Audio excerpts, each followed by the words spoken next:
On December 13th, 1872, 150 years ago, a ragged, tattered brigantine limped into the port of Gibraltar with a crew of only 3.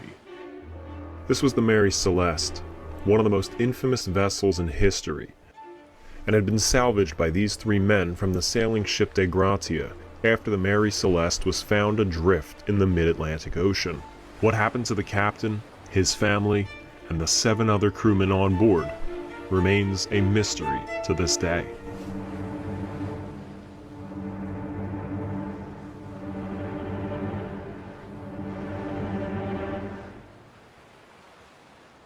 It's not uncommon for ships to have vanished without a trace, from high-profile ones like the Collins liner Pacific or the White Star Line's Naronic, to the many thousands of smaller craft that, once lost, have simply been forgotten.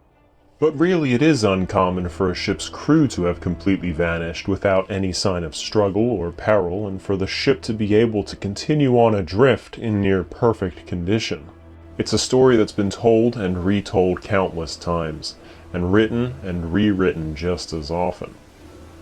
For the 150th anniversary of the finding of the vessel, we're going to recount the facts, returning to the original source material, looking all the way back to where the ship was first built, going into greater detail than just the cursory ghost story.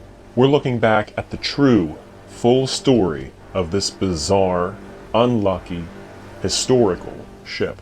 In the 150 years since this great mystery unfolded, the facts have been obscured, but I've done my best to cut through the rumors and secondhand information. I can't say that my telling of the story is perfect, but it's not embellished, and it's the best that I can do with a stack of first-hand accounts. Welcome to the Bay of Fundy, home of the most extreme tides in the world, and a rich shipbuilding heritage.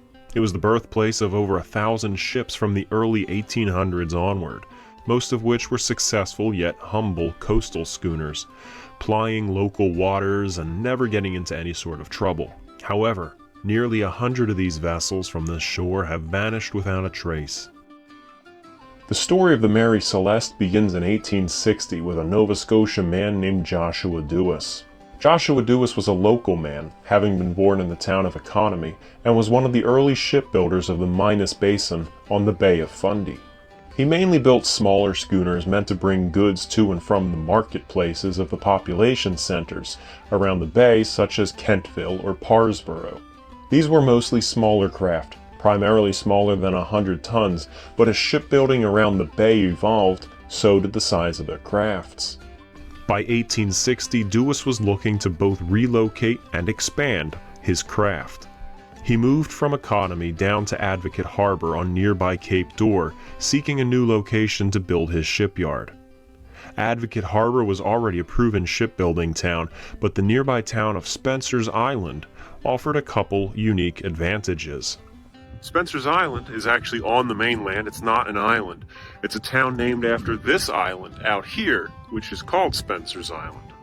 The first advantage that the town of Spencer's Island offered was that it was protected from the storms which frequently ravaged the exposed coastal town of Advocate, as Spencer's Island was on the protected side of Cape Door. Spencer's Island also offered the advantage that it was abundant in timber.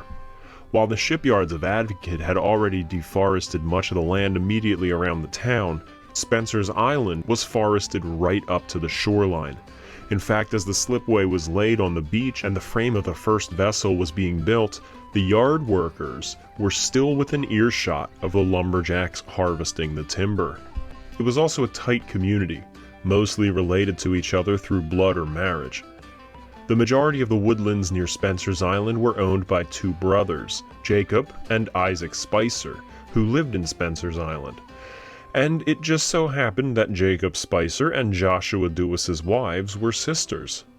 Dewis was able to convince the Spicers to invest in his new shipbuilding venture, with the Spicers supplying the lumber in exchange for 1/8 each in the first vessel. The keel of that first vessel was laid sometime in the fall of 1860, with plans to launch with the high spring tides. While Spencer's Island and Advocate had become a quaint, comfortable community, the new Spencer's Island shipyard was indeed primitive and simple. Their first vessel, slowly rising up on the timber slipway during the cold Nova Scotian winter, truly was built by hand. The site had no mill to turn the trees into planks and beams. The timber coming into the yard had to be shaped with axe and saw, and actual schematic plans for the ship were minimal. The new shipyard had no designated crew bunkhouses. Instead, the shipyard workers actually slept on the first floor of the homes of the company executives. This house was the home to Captain W.H. Bigelow, who owned 1/16th share of this new vessel, and locals believe that many of the shipyard workers stayed there, living in this house while the ship was being built. I live in Captain Bigelow's house, and in his house, all the workmen would have lived also. There would have been the workmen and the maid and the family. By early December, the ship had been framed out, the keel was fully laid, the ribs were in place. It will be left like this, exposed to the elements all winter in order to season the wood, allowing the moisture from inside the timbers to escape and strengthen the ship's frame. While the workers were on leave for the season, Dewis and the spicers went about acquiring the materials needed to finish the vessel once springtime came around. When it finally did, the hull was completed, and it was coated in salt to dry the last of the wood, before being caulked and finished. The sails were imported from either Halifax or Windsor. This new ship, the first of the Spencer's Island yard, would eventually become the infamous Mary Celeste, but she wasn't launched with that name. At her launching, this ship, hull number 1, was actually called the Amazon, a name chosen by Joshua Dewis himself. Now, ships are often referred to as if they're females by their crew and their builders. And as this was the biggest and toughest ship that Joshua Dewis had yet built, it's possible that by choosing that name he was drawing on the Amazon women from Greek mythology. But this was never confirmed. He never really gave a reason why he chose the name Amazon. It's often said in dramatic retellings of the Mary Celeste saga that the Amazon at its launch fouled up somehow, either getting stuck on the slipway or even hurting somebody. But those in attendance, whether spectators or even the owners or builders, adamantly denied this. The ship launched simply and successfully. The Age of Sail Museum in Port Greville, Nova Scotia, has a collection of posters advertising the launch of Spencer's Island vessels. Although these are dated several years after the launching of the Amazon, they let us know the kind of festivities that would accompany a Spencer's Island launch. For example, following the main event would be an afternoon tea and a bit of a rummage sale. Today, nothing remains of the early shipyard and the Amazon slipway. The yard changed significantly over the years as nearly 30 more ships were built at Spencer's Island. Foundations of a pier that was built in the later 1800s are still visible, where the ships would drop off their goods for the yard and the general store nearby. Eventually the yard built a mill, and the base of the pilings still stand too. A few of the buildings in Spencer's Island from the early days still stand, including the home of Mr. Bigelow, as well as the home of the shipyard's blacksmith, Frederick D. Wolfe. The Amazon was brigantine rigged, with 2 masts, 2 deck houses, and a square stern. She was 99 feet long, with a breadth of 25.5 feet, with a gross tonnage of 198.5 tons. One of the larger ships of the Bay of Fundy at the time, but not a particularly noteworthy construction. On her stern read the name Amazon, and her first port of registration, Parsboro, Nova Scotia. She was to be the beginning of a successful shipbuilding industry in the small town of Spencer's Island, but her launching marked the start of a very odd and bizarre, unlucky career for the vessel herself. Her first captain was a man named Robert McClellan, recently married, and he was to sail the ship to the nearby town of 5 Islands, which, like Spencer's Island, was not actually an island, let alone 5 islands. It was to be loaded up with a cargo of lumber there for a transatlantic voyage, taking the lumber across the ocean to the River Thames in London. Captain McClellan had been sick, but he believed that the sea air would improve his condition. Once the ship was loaded up, the Amazon set out into the Bay of Fundy to start its voyage, but before it had even cleared the bay, Captain McClellan developed a bad pneumonia. The first mate turned the ship about and put into Spencer's Island, where the sick captain was brought ashore. He was carried up the hill to this house, the home of one of the owners of the ship, Jacob Spicer. In only a short time, the Amazon's first captain, the young newlywed Captain McClellan, died in the Spicer home, a home which still stands today overlooking the old shipyard site. McClellan's body was loaded back on board, and the ship sailed to the nearby town of Economy, Captain McClellan's home port. As the ship sailed up to the wharf, which in 1861 stood right where we're standing, his bride, now widow, rushed out of the town and down to the shore to find out why her husband's ship had returned so soon. It was a heartbreaking scene that the crew of the Amazon would never forget. And the very first thing that the Amazon had delivered in her entire career was the body of her first captain home to his widow. Captain McClellan was buried in the nearby Economy Cemetery, and his grave can still be found.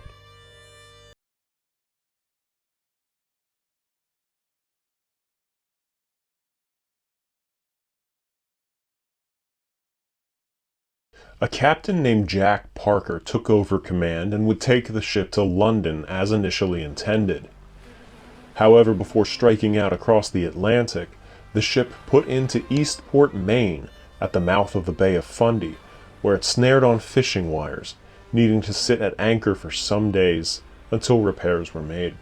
After that, the crossing was uneventful until it put into London. The cargo of lumber was discharged, and then a new shipment was picked up, this one intended for Portugal.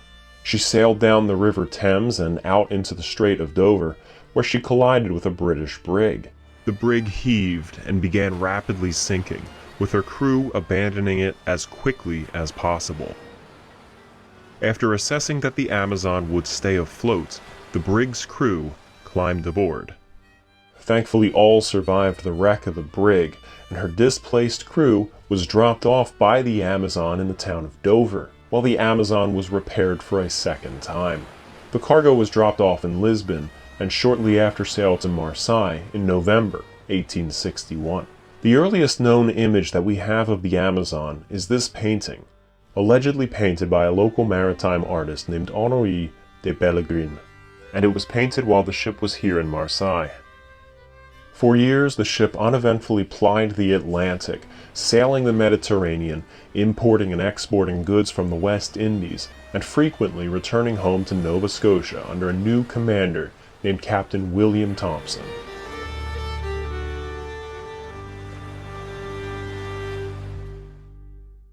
In the fall of 1867, the ship picked up a cargo of corn from Baltimore, Maryland, and brought it up to Halifax, Nova Scotia, docking somewhere along here on the Halifax waterfront. Over the years that Captain Thompson was in command of the Amazon, the owners in Spencer's Island became dissatisfied with him, and while the ship was docked here in Halifax, they sent notice to Captain Thompson saying, "Hold the ship here. They're sending a replacement captain to relieve him of his duty and take over command of the ship." It was now November, and at this time of the year, this area of Nova Scotia, particularly up north near Cape Breton, received some pretty rough winter storms. In fact, so rough that the Amazon's insurance policy specifically prohibits the ship from sailing around Cape Breton after November 1st, because it's just simply too dangerous for a ship like that. One of the investor's sons, a man named George Spicer, had been a crewman of the Amazon up to this point, and as soon as Captain Thompson received the notice that he was being relieved of duty, he promptly discharged George Spicer and kicked him off here in Halifax. And then he took the ship without cargo up north to Cape Breton, and he anchored near Big Glace Bay, awaiting some shipment of coal to arrive. Well, as expected, a strong winter gale sprung up, allegedly, and forced the Amazon onto the beach. Captain Thompson reported to the owners in Spencer's Island that the ship was severely crippled and would require expensive repairs if it were to be refloated. But the insurance company refused to cover these costs because the ship had wrecked in Cape Breton after November 1st, which they specifically told them not to do. Well, the owners in Nova Scotia had no choice but to abandon the ship. Now, very quickly, suspiciously quickly even, the Amazon was claimed by a new owner, a man named Alexander McBean, who registered the ship to Sydney, Nova Scotia. Here's why that's suspicious. Nova Scotia law at the time says you can't register a ship to a new port unless the ship is in seaworthy condition. Within a mere week, the Amazon was not only registered to a new port, but then purchased again and re-registered. Meaning that in order to be registered, the ship was actually in much better condition than Captain Thompson reported. Captain Thompson had scammed the owners out of their vessel and allegedly had actually set up an underhanded transaction to sell the ship to McBean. The loss of their bread-winning ship seriously hurt the Spencer's Island community, and from then on, they referred to the Amazon as the ship that forced them to eat with tin spoons. McBean resold it to a man named John Beatty, and Beatty owned the ship for less than a year before it wrecked in Maine, forcing the ship to be abandoned once more. Well, the wreck was recovered again and towed to New York for a public auction, where she was bought by a man named Richard W. Haynes for $1,750. Haynes registered the ship in New York. Now, because it was initially a foreign vessel that was being imported and would be sailing under the American flag, Haynes would have to pay import duties on the ship in order to register it. Well, he skipped paying the fee and instead just slapped a new name on the Amazon and hoped that nobody would notice it's the old Nova Scotian ship. When later confronted about skipping this fee, well, he said that he gave the ship a whole new keel, he replaced all of the stern and most of the hull, claiming that these repairs totaled more than twice the cost of the original construction of the vessel, and therefore he might as well have built a new ship from scratch anyway. Whether he spent all that money rebuilding the ship or not has been debated by historians. I personally believe he didn't. I'll get more into that later. The new name he gave the Amazon was the Mary Celeste. Why he chose this name is uncertain, but it means Heavenly Mary or Mary of Heaven. Haynes sailed as captain of the Mary Celeste, but had little success with her, sinking deeper and deeper into debt until finally the ship was seized for sheriff's sale within 10 months of his initial purchase. James Winchester, a former sea captain, purchased the Mary Celeste. Now, funny enough, his life actually traces the same path as the Mary Celeste's career had to this point. Winchester was born in Nova Scotia and then moved to Eastport, Maine, becoming an American citizen and moving to New York City, Mary Celeste's new home port. Shortly after Winchester acquired the ship, a deputy surveyor visited Winchester in his office, and he told him that the previous owner of the Mary Celeste had neglected to pay the proper import fees, and therefore the registration of the ship was fraudulent.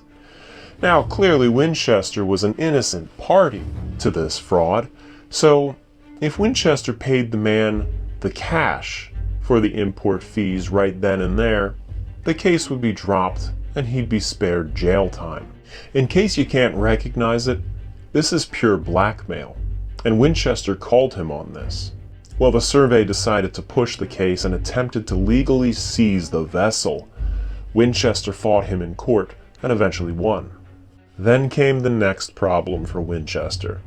Evidently, Haynes's claim that he spent $8,000 or $9,000 rebuilding the ship a year prior was false, because Winchester found that the Mary Celeste was terribly rotten and in dire need of a near complete rebuild, totaling $11,500. The ship was stripped down to the waterline and built again, this time adding an additional deck and slightly changing her rigging. Instead of the initial 198 tons, the Mary Celeste now had a tonnage of 282 tons. This overhaul hit Winchester's pockets hard, and he sold a third interest in the vessel to a Massachusetts captain named Benjamin Briggs, who would take over as commander of the ship. His first trip with the Mary Celeste would take him from New York City, across the Atlantic, through the Strait of Gibraltar, and to Genoa, Italy. Benjamin Spooner Briggs, the infamous captain of the Mary Celeste, on this, his first and only crossing with the vessel. He is at least the ship's 6th captain in the last 11 years, and the man is American through and through. His ancestors came over on the Mayflower, while other ancestors of his fought in the American Revolution only a stone's throw away from where the first shots were fired. Briggs was a family man, and wished for his wife and family to accompany him on this crossing. Briggs's wife, Sarah Briggs, was his childhood sweetheart, and together they had 2 children. Arthur was about 8 years old, and Sophie was 2. Arthur was busy with his schooling, so he'd stay behind with his grandparents. Mary Celeste would carry 10 people on this voyage bound for Italy. Captain Briggs, his wife Sarah, his daughter Sophie, and 7 crew. The first mate was from Maine, a man named Albert Richardson. The second mate was Andrew Gilling of New York, and the cook was Edmund Head, also of New York.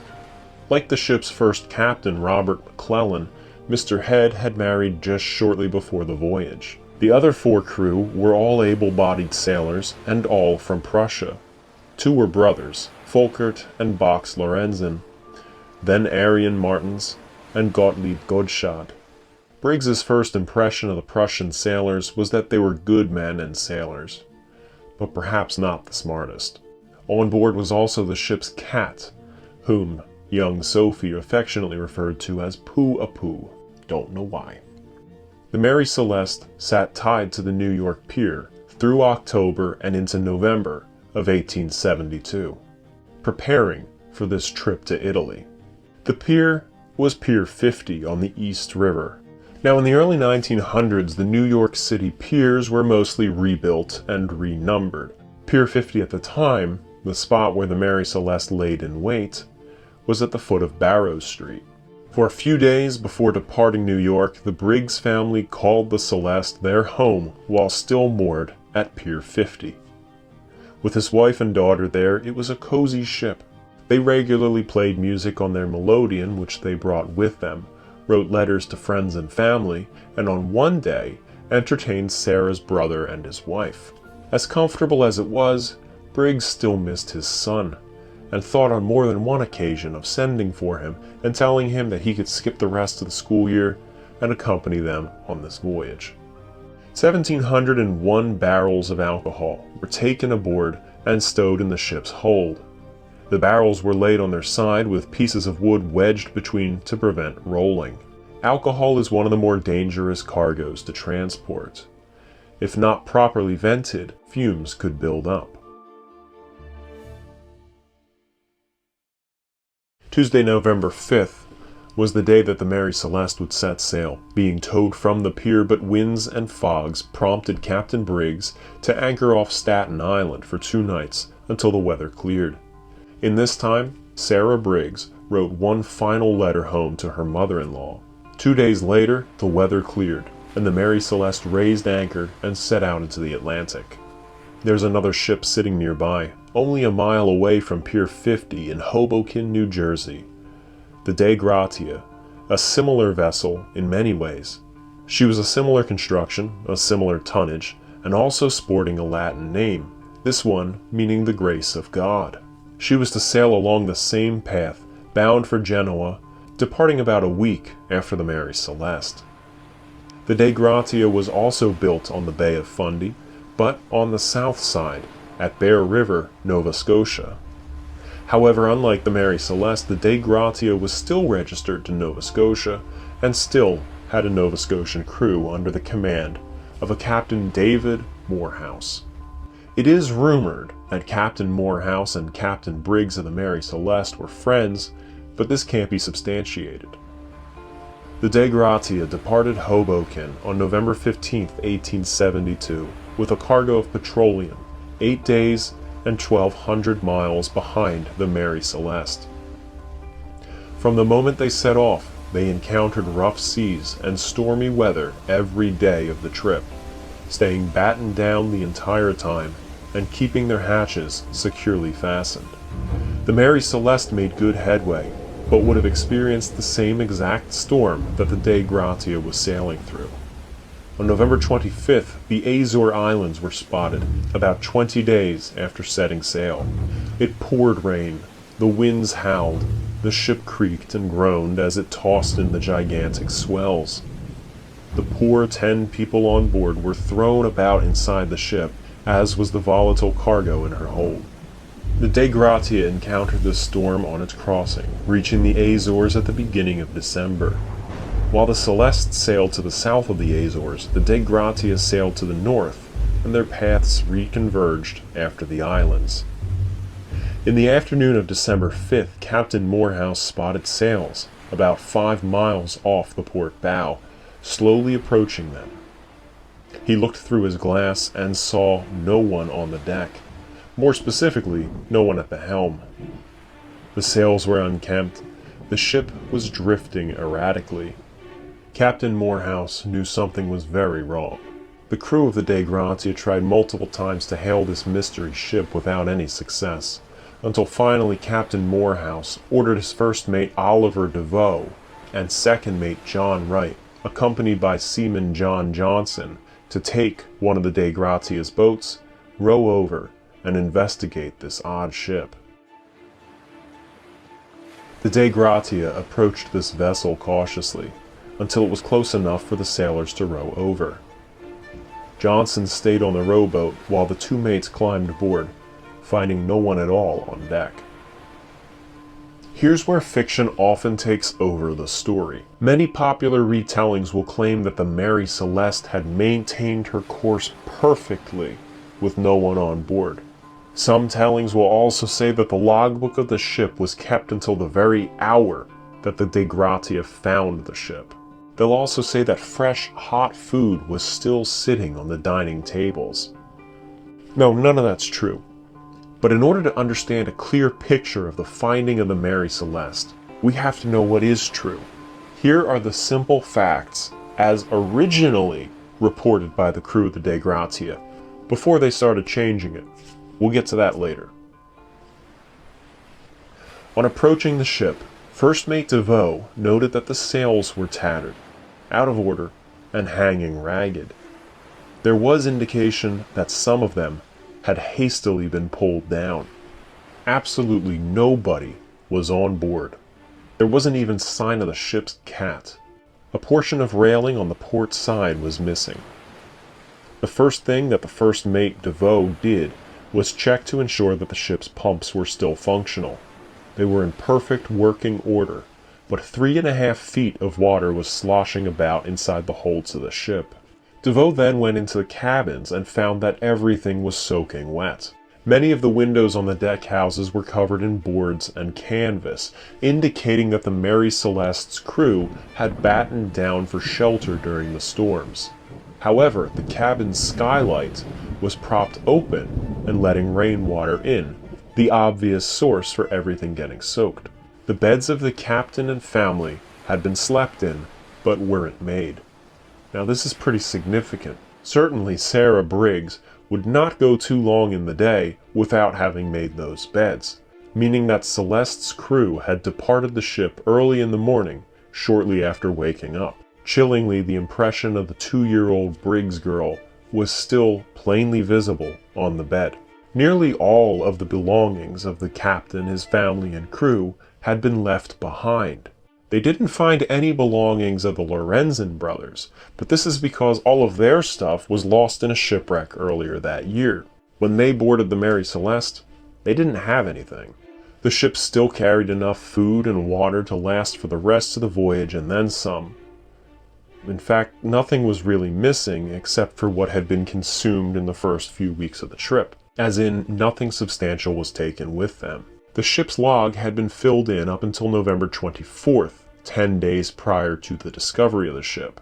The log slate, however, a temporary chalkboard where they would take notes for the day and then at the end of the day transcribe it into the official log, did have the beginning of an entry for November 25th. Captain Morehouse and his mates conferred aboard the Dei Gratia about what to do with this derelict. They were certainly less concerned about the fate of the missing crew than they were excited about the possibility of the salvage reward that they were going to be getting, which to me indicates that Morehouse and Captain Briggs were not likely close friends.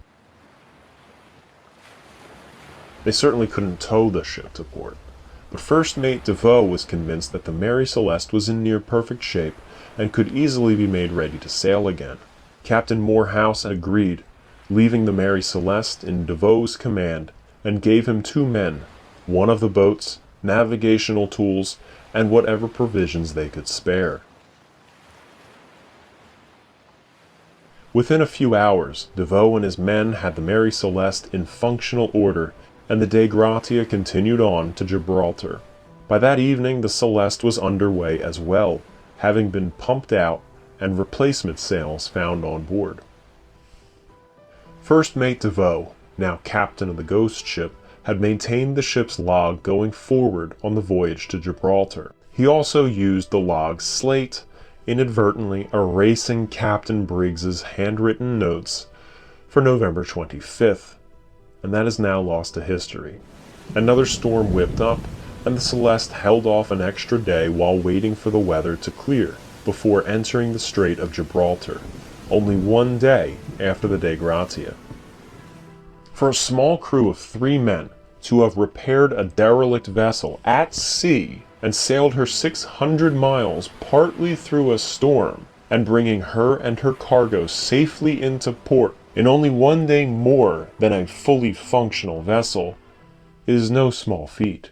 Promptly the ship was seized, pending the investigation of the disappearance of the crew, while the Dei Gratia crew testified for their salvage rights. Like millions of people in the 150 years since, the investigators simply couldn't wrap their heads around a perfectly sound vessel being abandoned mid-ocean without any signs of struggle or impending peril. They launched a full investigation, suspecting foul play of course, and searched the ship from top to bottom, concluding that yes, the Mary Celeste was indeed in near perfect condition. A sword was found under the bed of Captain Briggs. The investigators claimed that there was blood on it, which is occasionally brought up in Mary Celeste theories, but chemical tests found no traces of blood on the sword, or on any part of the deck for that matter. The sword was simply rusty. Theories have arisen over the years as to why the perfectly good Mary Celeste was abandoned and her crew never seen again. One of the ones that has persisted through the years and was even brought up during the investigation was murder. Did the owner, Captain Winchester, hire the crew to kill Briggs and his family for the insurance money? There was absolutely no sign of struggle, and there's really no evidence to suggest this. On top of that, the belongings of the crew was also left behind. A later theory is that the crew of the Dei Gratia sailed to the Azores and waited there for the Mary Celeste, before capturing her, murdering her crew, and bringing her in for the salvage money, because with that cargo, salvage is going to be very high. This simply isn't possible because again there were no signs of struggle, and on top of that, the Dei Gratia was a slower ship. There was simply no way that under normal circumstances the Dei Gratia would have been able to catch up with the Mary Celeste and plan an ambush. Expanding on that last theory, some have suggested that the Briggs family themselves were in on the scheme, and that there was no murder. The Dei Gratia just claimed the ship had been abandoned, and Briggs and his family disappeared. Well, the best evidence against this is that they left their 8-year-old son at home. Unless they really didn't like him, they wouldn't have done that if they were going to vanish into obscurity. Could pirates have attacked the ship? Again, no sign of struggle, and the valuable cargo was still left in the hold. Proponents of the previously mentioned violent theories have often brought up the sword as evidence, but that sword was disproven as quickly as it was found.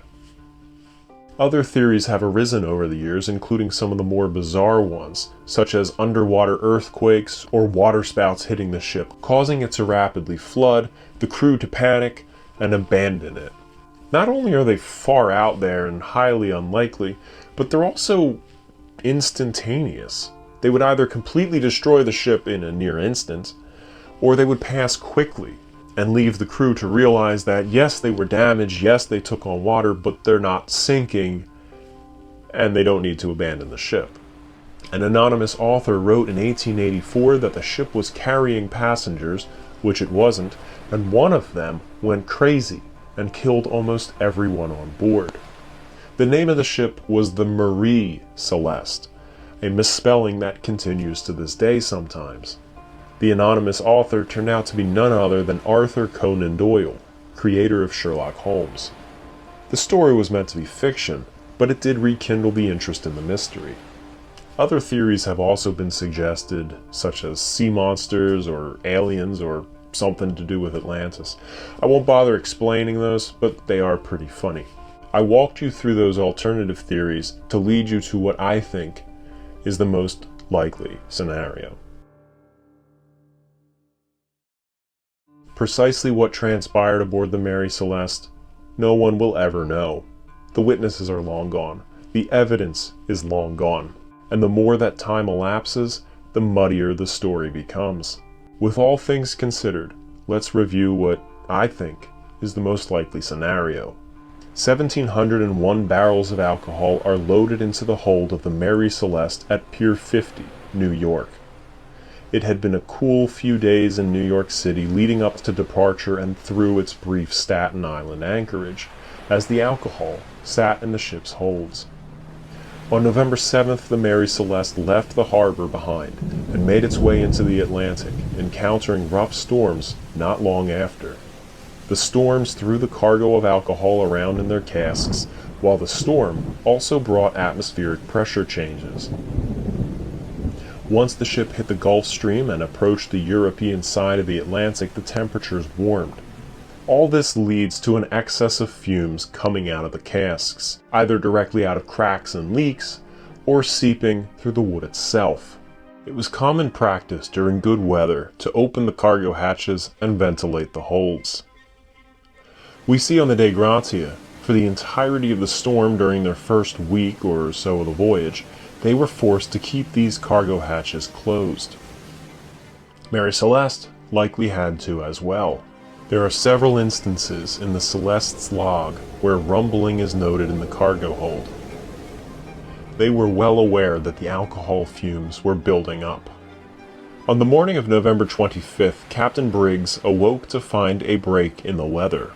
The bad fumes in the cargo hold were likely on their mind, and they took advantage of the storm's respite to open up the hatches and vent those toxic fumes. Let's pause here and take a look at a similar contemporary vessel.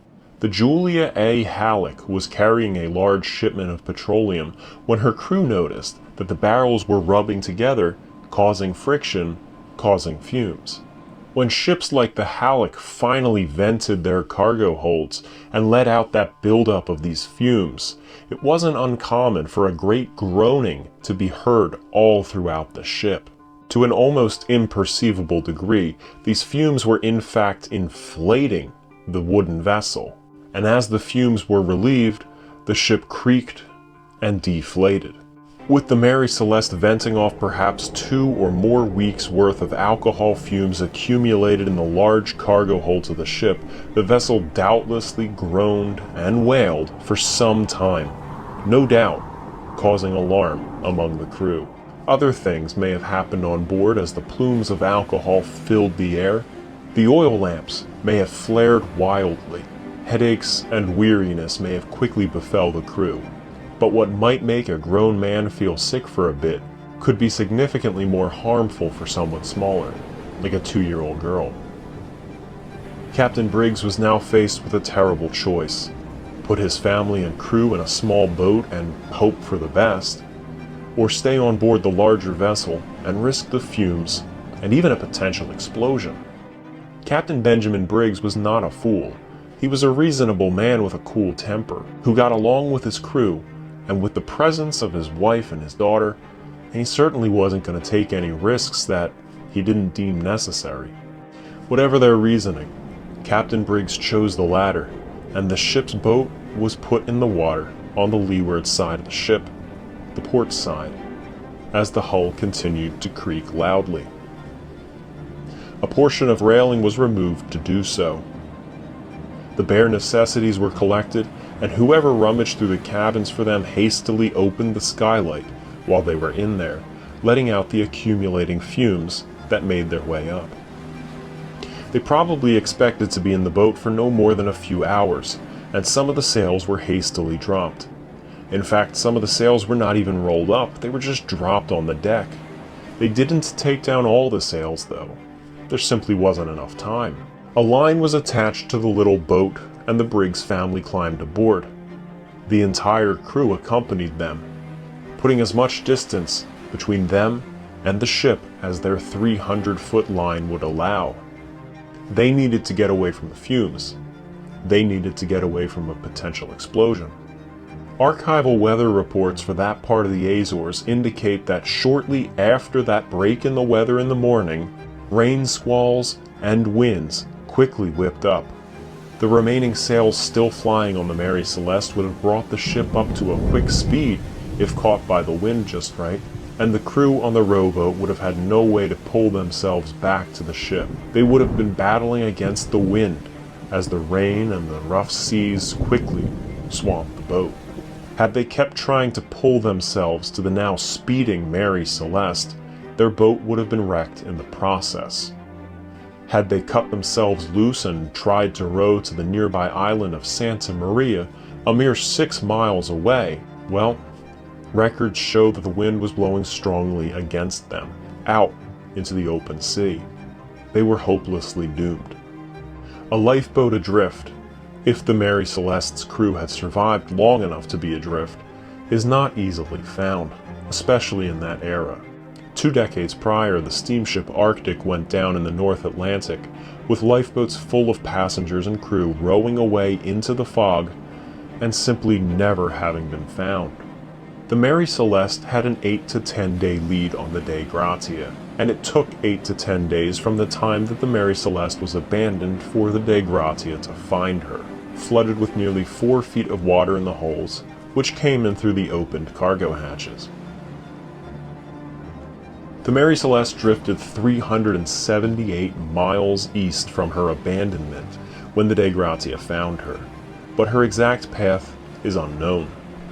By this time, the wind had turned the ship fully around, and she was sailing back west, back toward the scene of the disaster that befell the 10 souls on board. From there, the Dei Gratia crew brought the ship in, and the rest of the story we already know. The theory that I just gave is what I feel is the most likely theory to have happened, based on the original evidence from the crew of the Dei Gratia.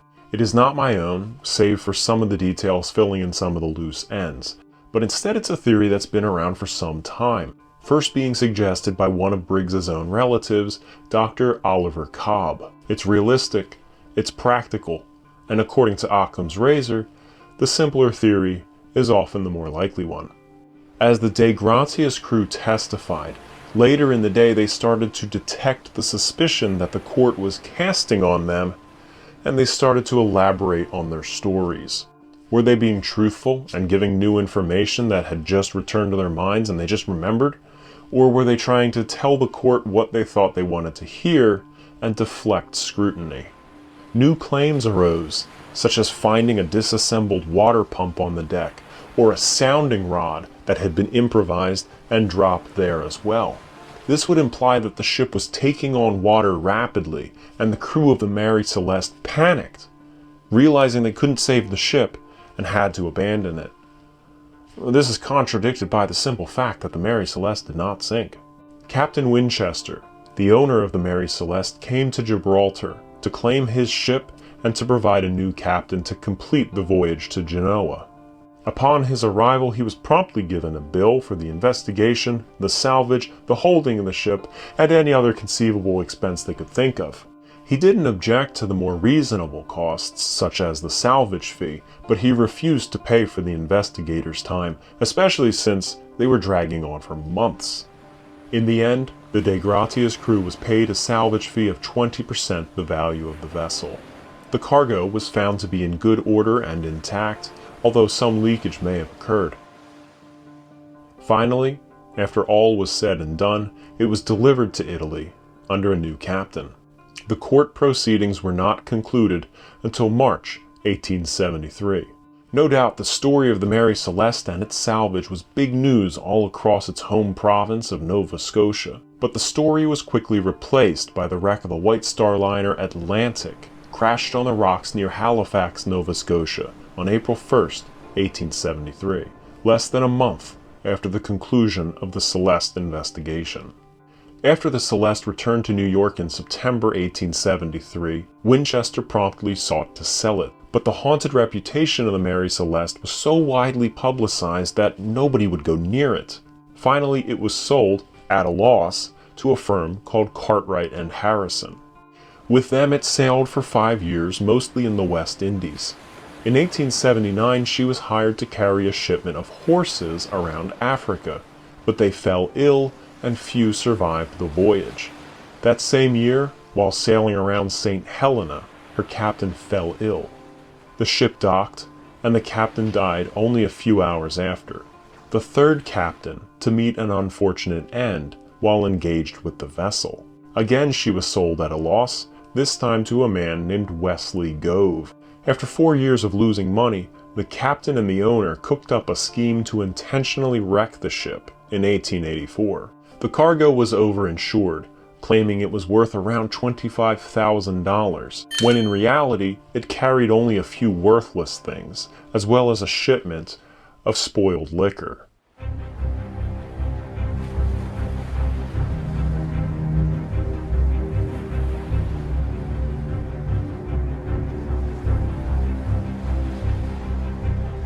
The captain of the final voyage was a man named Parker, just as a different Captain Parker captained the ship for her first voyage.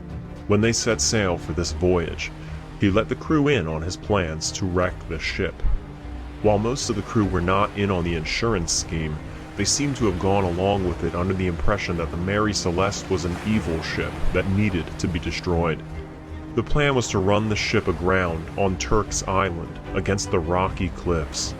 The first mate fought this, pleading to wreck the ship elsewhere, as the cliffs of Turk's Island was certain death.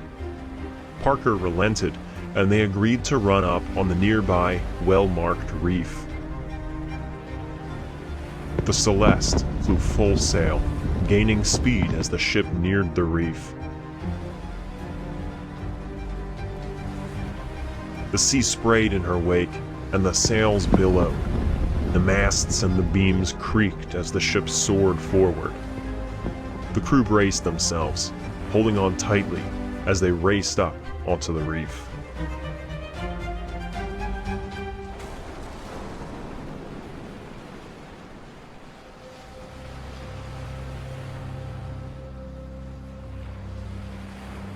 He let the crew take what they wanted of the ship's alcohol before they rowed away. Unfortunately, in abandoning the ship, Captain Parker left behind the ship's logbook, with entries dating all the way back to Captain Briggs. The logbook was lost as the ship crumbled to the sea.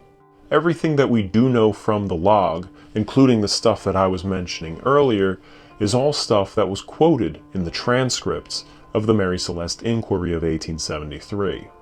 Parker sold the salvage rights for $500, and then filed insurance claims for the loss of the vessel and cargo. The insurance company saw right through the scheme, and sent an investigator who found that the ship's cargo was nothing more than rotten fish, rancid ale, and worthless junk. The owner and the crew were brought to court, eventually being forced to return the insurance money in order to avoid jail time, as well as to avoid the charges of intentionally wrecking your own ship, which at the time carried the death penalty. That may actually have been the wrong bargain though, because the owner, the captain, and the first mate, the 3 men responsible for the final destruction of the Mary Celeste, were all dead within 6 months. Furthermore, there were 2 vessels that were involved in the investigation of the destruction of the Mary Celeste. They were chartered by the investigator from the insurance company. As he went down and looked into the cargo and looked into the wreck, one was the steamer Saxon, and one was the schooner Mary D. Douglas. Immediately after the conclusion of the trial, both ships, on their very first voyage afterwards, were lost, with all on board.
Dedicated display of the Mary Celeste.